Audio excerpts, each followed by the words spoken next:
All right, so we're doing Sunday night a little bit different. This is Liz and I on Zoom. Hi. First, before we begin, we have an announcement that we should probably take care of, and that is that for the mission experience, we are no longer going on a mission trip because YouthWorks has decided to have no mission trips this summer. So instead, Liz and I will be doing one for 7th through 12th graders at the church on July 19th.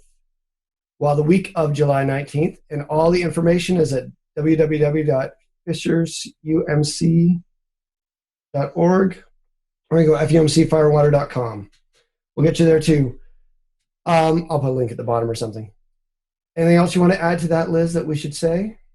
Yeah, this is for all students entering grades 7 through 12, so it means 6th graders getting promoted up will be part of it, and I know some of you have concerns about junior high, senior high combined, but if you remember a few years ago, we did it and everyone survived. But also, we'll do our best. Our hope is that work teams and some of our teaching times, we'll have plenty of time separate.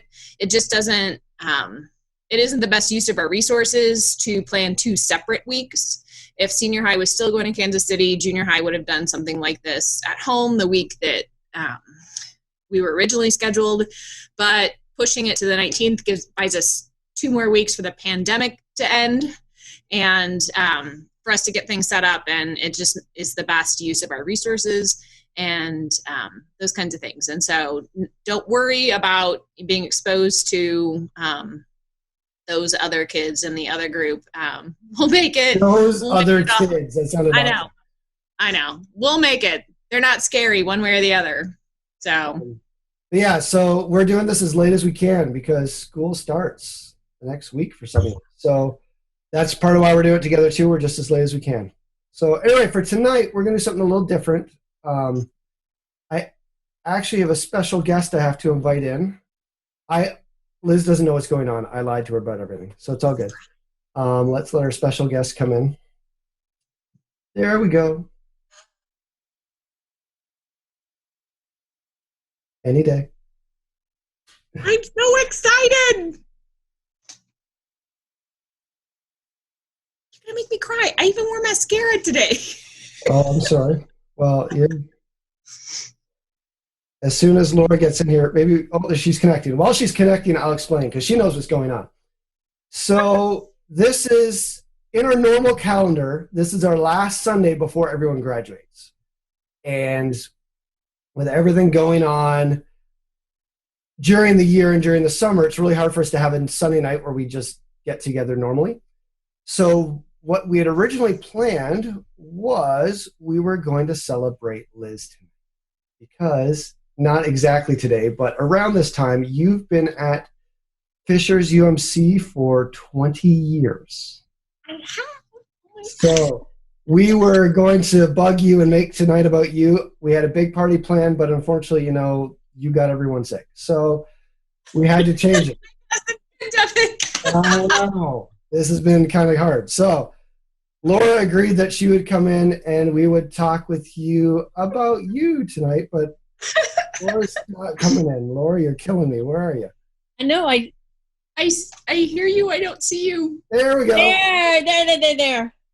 So for those that don't know, we should explain. Laura, who are you and how do you know Liz? Well, I was the volunteer youth director at Chapel Hill United Methodist Church when Liz was in middle school and high school, and I worked with the high school kids. So we got to be great friends during her high school years because she believed in all my shenanigans. And Troy, you asked me to talk about Liz as a youth, and the problem is we have remained dear friends. And so when I think about high school, I can't think of very many things. But what I do remember, Liz, is that you were always there. You came to church, you came to Bible study. We get to take road trips together. We get to go grocery shopping for canoe trips together. we just got to do a lot of things. And one of the greatest gifts that you've given me, and you have given me great gifts, trust me, actually happened when you went to college. And I was having a tough time, and we were mostly writing cards because, technology and stuff. And one day you sent me a card, and included in that was this. This is just an index card. It was orange, and you wrote on it, "And the God of all grace, who called you to his eternal glory in Christ, after you have suffered a little while, will himself restore you and make you strong, firm, and steadfast." And I think I've had this card for about 25 years. And it has been in every, now this is going to sound a little weird, but bear with me. It's been on every bathroom mirror of every apartment, every house, every dorm room that I've lived in since you gave it to me. That's why it's a little waterlogged and things.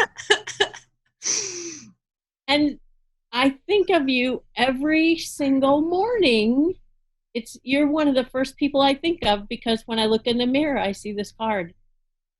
And I love this verse. I call it your verse. I wish, after all those years, I could recite it for you. I can't. I can read it because I have a tiny brain. But it's one of those verses to cling to in life, for sure. That's right. And you have blessed me beyond belief, way beyond high school years. What I remember is, and Troy, you can stop me at any time if I'm rambling too much. You're good. You go. You are an incredible house packer. We've done that together a few times. Yes. My father used to say that I wasn't allowed to move unless Liz was there to help, because organization, not my strong suit. Warren. And so I think of you. In fact, I still have a packing box that was a diaper box when Luke was an infant, when I moved from Greenfield down to Petersville. And so I still have that box, and I won't give it up quite yet. But it's just, I just have so many tangible reminders of you. And in my heart, every time my mom was in the hospital, which got to be a lot lately, you showed up almost always with coffee. I think of you when I drink coffee. This is a double whammy. Troy and Lori gave me this cup. It's got coffee in it. You gave me this one. This has got a Mary Engelbright picture on it. Yesterday I used the very first mug that you gave me, and my very first travel mug you gave me. Because you should have coffee to travel with. That's right. That's right. We've just started an outrageous travel mug collection now. So I just think there's so many connections that you and I have that are all tied to my heart. You're so good to me. Oh, contraire. I try to be as good to you as you are to me, and it doesn't work out too well sometimes. But students, you have to know, one of the very first people I said out loud to that I think God is calling me to ministry was Laura, and she's like, "Well, it's about time you said it out loud." She said, "I've seen that for a long time, but you and God had to wrestle with that and come to that together. And then you've mentored me in ministry as well as in following Jesus, for which I am so grateful." And sometimes just a little bit of life. Oh yeah, that too. There's also, I don't know if Matt is going to see this or not, but I was one of the first people that Matt told that he loved you. And I knew, I think, a long time before you knew. Probably. And I had to be quiet and just wait. And that was very difficult for me. You knew Matt before I did, which is super fun. And his shenanigans. Yes. You were able to help me navigate exactly what I was getting into. Well, and my guess is that because of the connection you and Matt had and you lived so far away when you were in high school, that was probably not maybe the only reason, but I think it probably was at least part of a reason that you both never missed Bible study. I'm thinking. Troy's like, yeah, pretty much. We get that. So, I'm just, congratulations. Whew. What an incredible ministry you have created, and what an incredible team you and Troy have created. So it's just been a blessing to be able to every once in a while sit in the pumpkin patch with you. And you can always count on you as a huge supporter of the patch. Right. That's right. I think we've only missed 1 year. And so I am just thrilled to death to know you, and to be to count you as one of my dearest friends. Love you. So everyone knows, because I spent a lot of time with both of them, this is exactly how it works. They just talk and I sit here because you can't say anything edgewise. So that's how it is. So here's what I was thinking. We're going to ask Liz a couple questions, and realistically, Laura, you're here with me to keep her honest, because you probably never like this. Just how it's going to go. Because it's all about Liz, and some people don't know all of Liz's story. So we're going to go back. Liz, when did you decide to follow Jesus, or know that you wanted to follow Jesus? Well, some of my earliest memories are of getting in trouble at VBS with Steve Moore and Brian Clark and John Chua and Bryce Steininger. It was me and the boys mostly growing up. Callie Gamble, This Is Why I Feel Your Pain.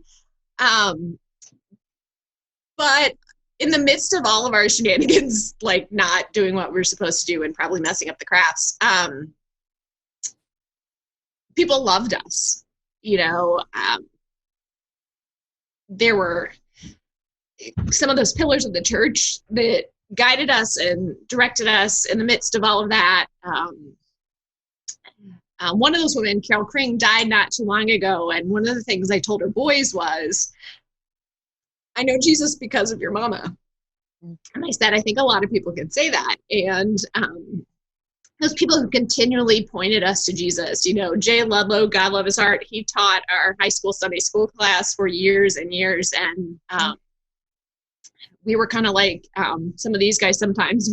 We either talked a whole lot or not at all on Sunday mornings, but he kept pulling it out of us. I first remember deciding to follow Jesus.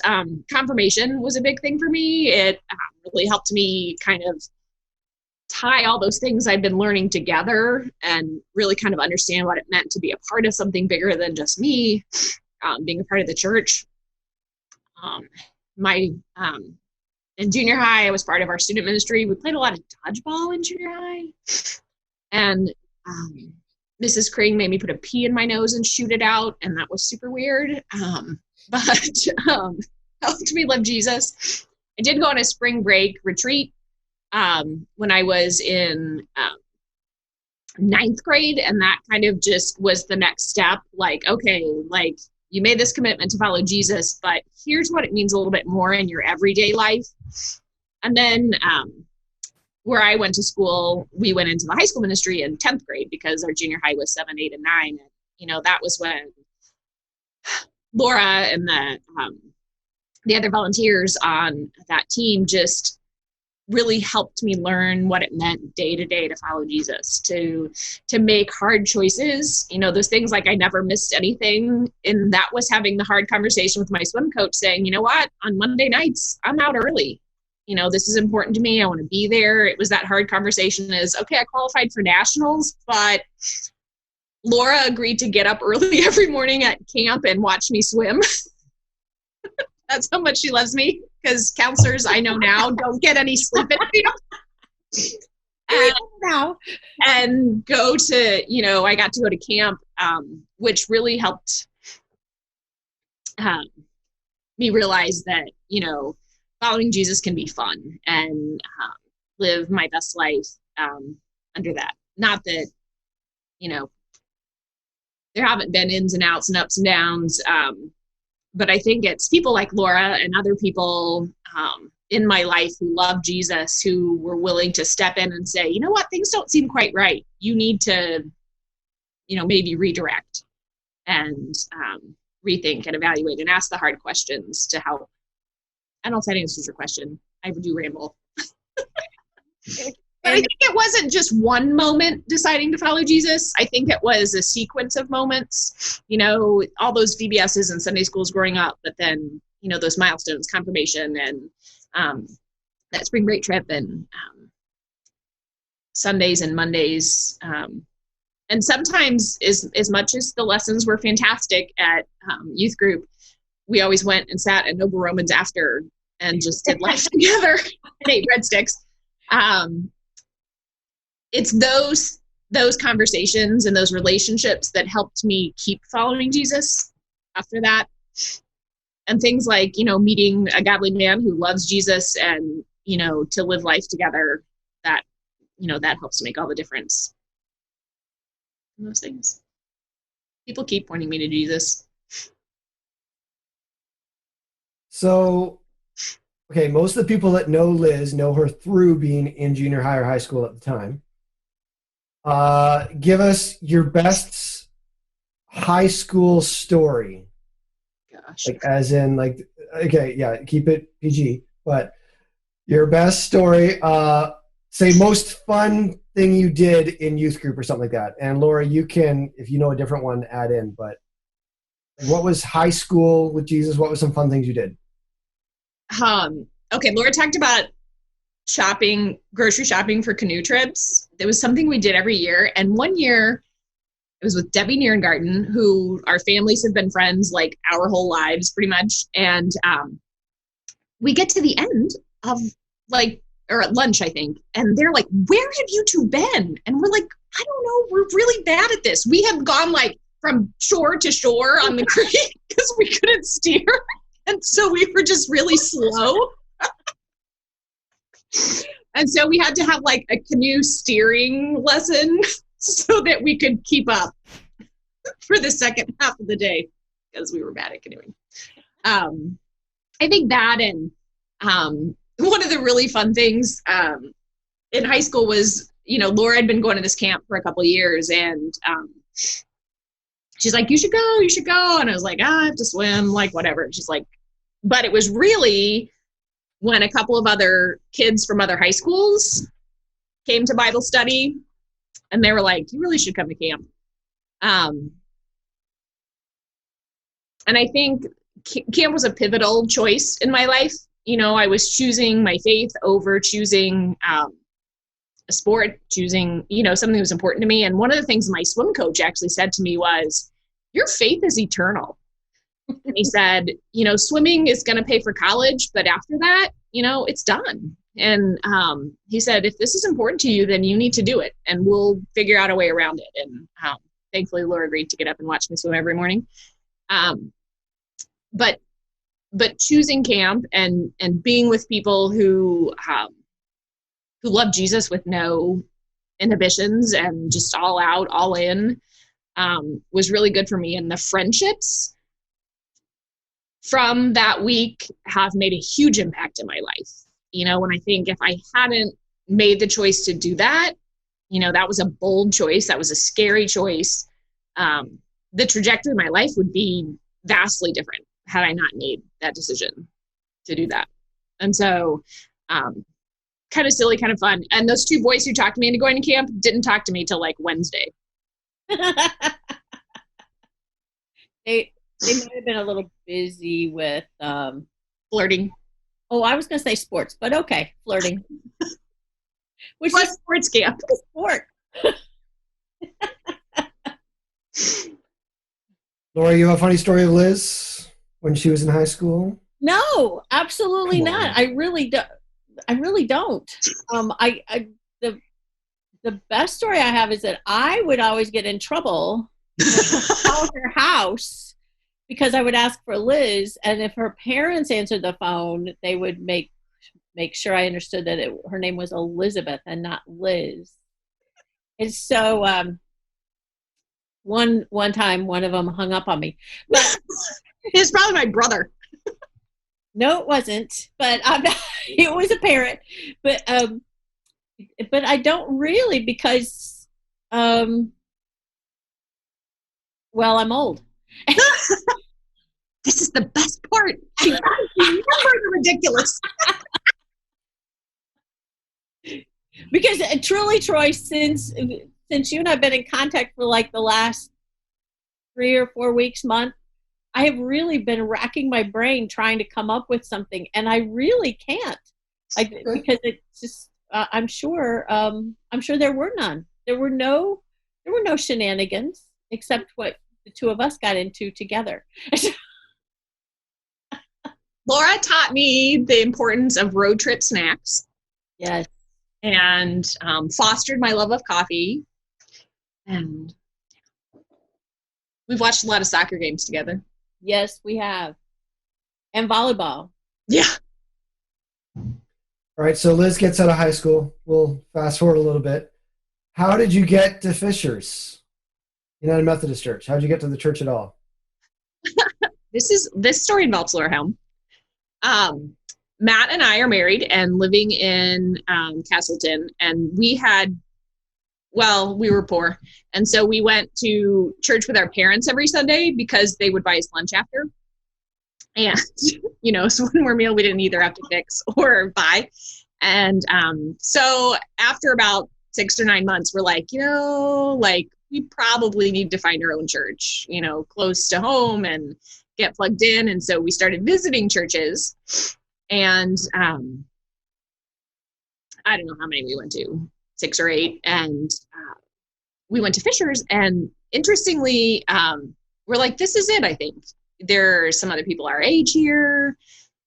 We liked what was happening. And I checked in those little, I forget what they're called, attendance pads in the sanctuary. I checked wish to join like 3 weeks in a row. And nothing happened. And so I was out to dinner with Laura and our friend Tom. And I said, I've checked wish to join 3 weeks in a row and nobody's contacted me. I think maybe they don't want us. I guess we're going to have to go back to, looking for another church home. And Laura was like, and then the next afternoon,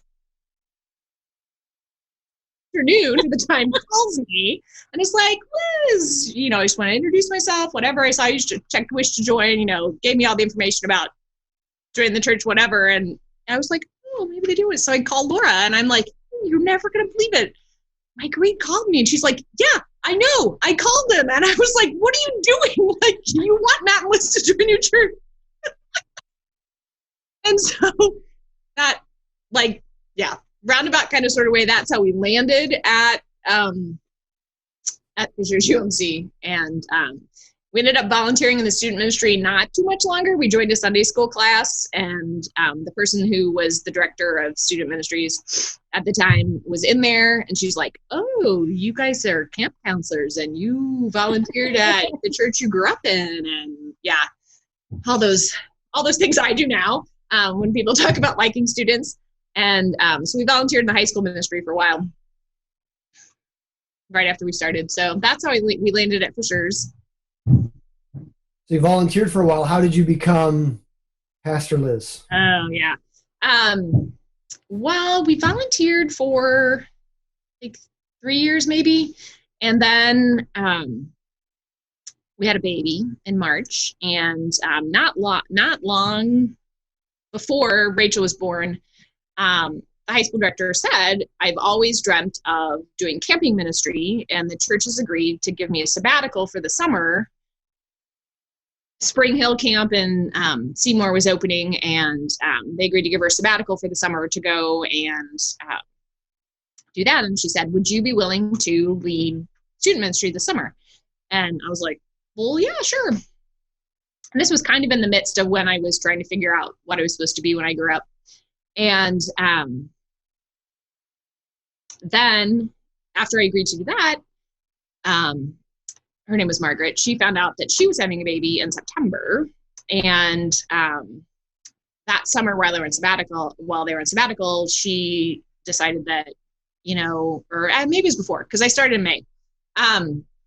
She said, I really don't think I want to continue with this because doing both ministries was a lot. And she said, I would like to job share, and will you hire Liz and to do junior high? And I was like, yeah, but junior hires are scary, but I love them. And so, Staff Parrish agreed that was a good idea. And so I think it's like May 25th-ish that I started, did both kind of for that first summer, and then we split junior high and senior high. And it was really the first time the church had anybody specifically for junior high. And so just kind of blossomed from there. Blossomed from there. 20 years blossomed from there. Okay. It's well established. There you go. Well, and 5th and 6th graders are a new adventure. We'll talk about that. When did that start?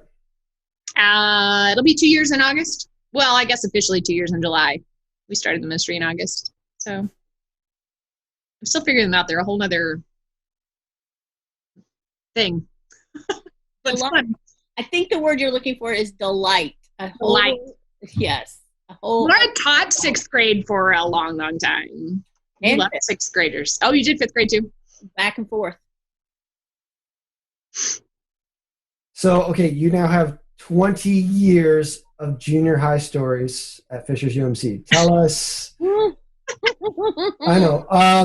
I just say your best one's probably just gonna be hard. So let's go with one of your favorite mission trip stories.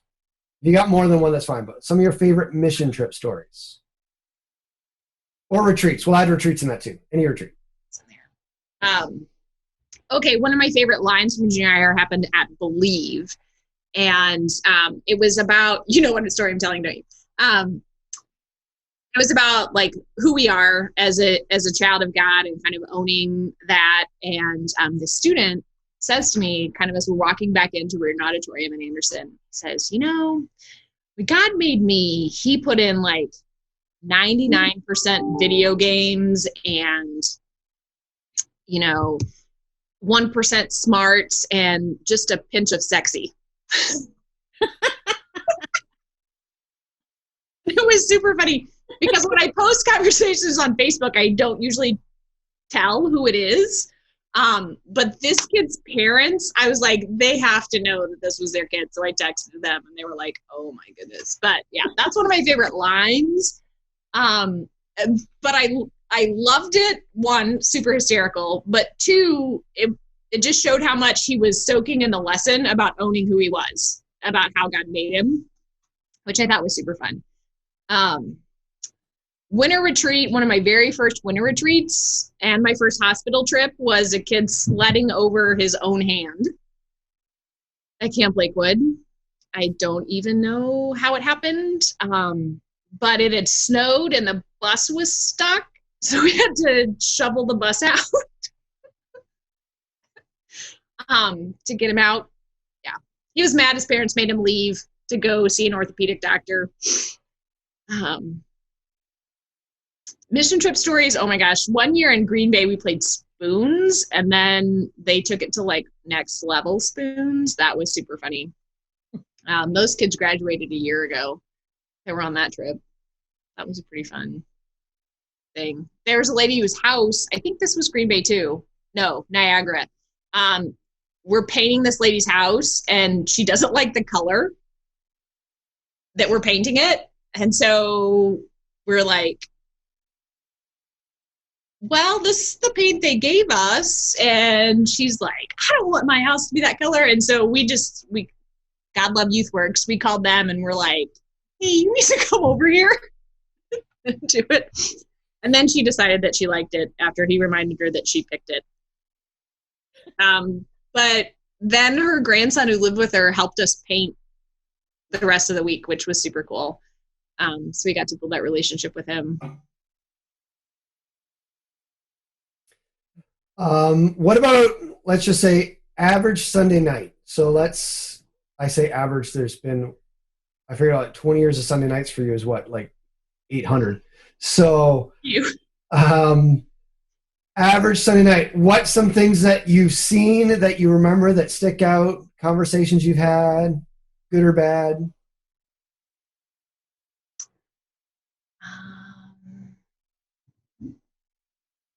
I think sometimes I learned early on that sometimes it's the rabbit trails, the conversations that, aren't like part of the lesson plan, but are a trajectory of that can help us dig through some of the things that we're wrestling with spiritually, and that squashing those isn't always the best thing to do.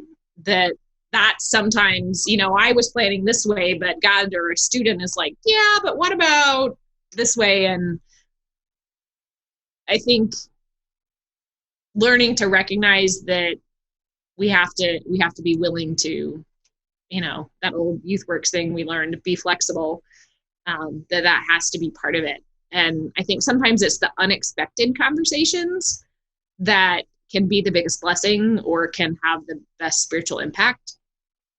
Sometimes I overplan, and not that that's bad, but that it's the things you weren't expecting that can stick.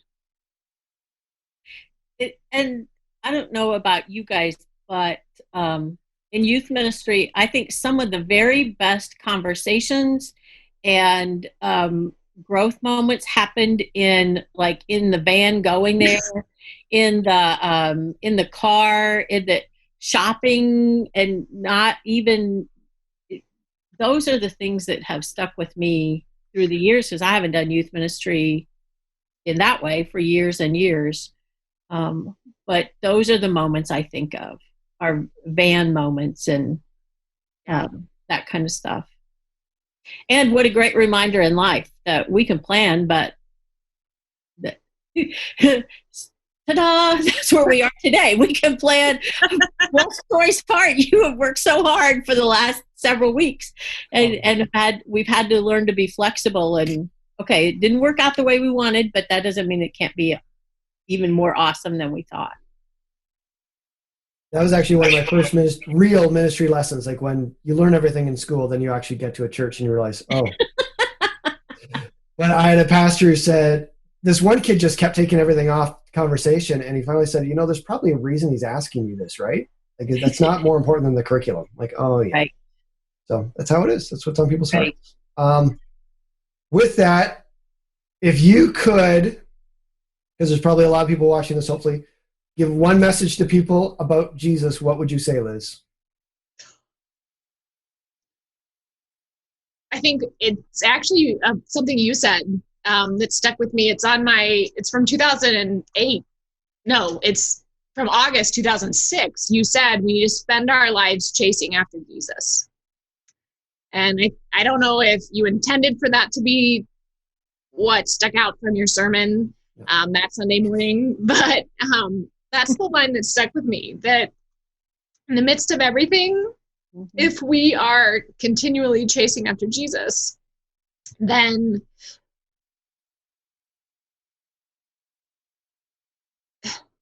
he'll be with us. That it's one of those powerful things. And as hard as it is some days, we need to choose joy. Yeah. And okay, if we made it through this entire thing without you saying choose joy at least once, that would have been a travesty. So thank you for putting that in. But it's that it's hard, and it's, joy isn't circumstantial. Right. Joy is that deep-seated love of Christ that can only come through relationship with him. And it helps us, I think, like going back to that verse you shared, Laura, in those, I have searched scripture for how long a little while is so many times. Right. And in the little while, if we know Jesus, we can still choose joy. Right. And in the midst of the suffering. Right. Well, we have one more last thing to kind of discuss. Liz, there's a box on your porch right now. If you could go get it. I'm in the basement. I know. Should I take my computer? No, you can just go get it and bring it back. But don't look at it. Just bring it back. So, and I'll say this for people watching. If you did not know about this, I apologize, but trying to get this information out during a virus, I mean, it was just ridiculous. And the other hard part is some of you who are students in our ministry, your emails have changed since high school, which is not a bad thing that you're still not using HSC Church Hit 2008 as your email, but we just didn't have your contact information. So if you still want to be a part of what Liz is going to show in a second, email either me or Liz, or just send something to the church, Fishers UMC. You can Google it. But Laura knows what's coming. We'll see what Liz's reaction is, but we'll see how long it takes Liz to find her porch. But we can say this too. I got it. Okay. So is there a binder there with all that stuff? There should have been a big binder. Okay. That's the main part. Is it going to make me Yeah, it's going to be bad. So we have spent the last few weeks trying to get as many different letters or cards from people who you've touched in ministry. And some people suck at following instructions, so they sent you presents as well. So there's some. I love presents. I know. So there's some presents in there. I put a list of who sent you what. But the book is people who want to let you know how much you mean to them. And I just said this with Laura. The hardest part has been with this whole thing, trying to get a hold of people has been ridiculous. So you're still going to keep getting more. Like even today, I was printing one out this morning to make sure it got in there. Like you're still getting more. Thank you so much. So here's what we're going to do though. Before you were here, I would hug you even though I know you hate it. I know. Lori asked me, she said, are you going to put that you get like a free hug in there? I'm like, no, we're not doing that. But I don't want to like have you do this in front of everyone. So we're gonna go. We're gonna say we love you. You can take some time with that. The video camera's there, so if you want to videotape something to add to this for Sunday night, you can. If not, this will be the end of Sunday night. But we just want you to know how much people care about you and love you, and how much you've done for people in 20 years, and loving Jesus. So thank you for who you are and all you've done. Thank you so much for spoiling me. Well, you know. Not that we spoil the people who spoil us. However, you teach us how to spoil so well. And it's a joy to spoil you. And we probably don't do it enough, but man, oh man, we sure love you. I should say one of my first memories with Liz. So Liz's love language is gifts, in case you did not know. But we also learned that Liz has the gift of acquisition to get these gifts. And I still remember I went to a conference with Liz, my first time there, and they were saying like, you know, there's like these little booths that say, here, take a little freebie. And I'm thinking like, when am I going to use this keychain? I see Liz, she has 4 bags of stuff. She's like, this is going to people, don't worry. She had it all worked out. So, yeah. That's an inherent gift. Yeah. So what was that? I said my dad has that too, but also at some of those conventions, Matt just came down. He brought me more Kleenexes because I went running through upstairs and I was like crying. He's like, "What is wrong?" I do remember at National Youth Workers you saying, my dad said, ask for everything, and I remember you bringing home chairs and. Like pieces of their booth that you figured that they didn't want to take back home with them, and you know, all kinds of great stuff. Matt's the teacher king, but yeah, if you don't ask, they're not going to give it to you. That's right. That's right. All right. Well, we're glad Matt's here. Hi, Matt. So we'll let you guys Hi, Matt. go through that stuff, and if we hear from you, great. If not, we'll see you next time. But thank you so much for loving me. Happy anniversary.